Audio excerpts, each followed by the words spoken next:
साहेब आपलं रेल्वे खातं खूप तोट्यामध्ये चाललेलं आहे. काय सांगतोस?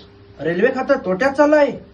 आताच्या आता सगळं काम बाजूला ठेवा आणि ताबडतोब 25 लाख जागांची भरती काढा आणि एका फॉर्मची फी 1,000 रुपये ठेवा.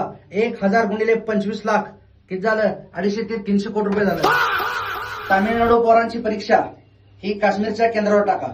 काश्मीरच्या पोरांची परीक्षा ही तामिळनाडूवाल्यांच्या केंद्रावर टाका. गुजरातची पोरांची परीक्षा आसामला टाका. आसामची पोरांची परीक्षा ही गुजरातला टाका. गुजरातची पोरांची परीक्षा बिहारला टाका. आणि बिहारच्या पोरांना इकडे कर्नाटकात टाका. ही सगळी मुलं त्यावेळी परीक्षेला रेल्वेनं प्रवास करतील, त्यावेळी आपल्याला 200-300 कोटी रुपये येतील. पण साहेब एवढी मोठी भरती प्रक्रिया आपण या मुलांना पगार कसा द्यायचा?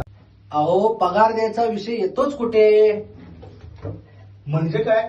अहो, परीक्षा झाल्यानंतर पेपर फुटला होता असं आपण जाहीर करायचं आणि झालेल्या परीक्षाच रद्द करायच्या. झालीच बघा 500 कोटी रुपये गोळा.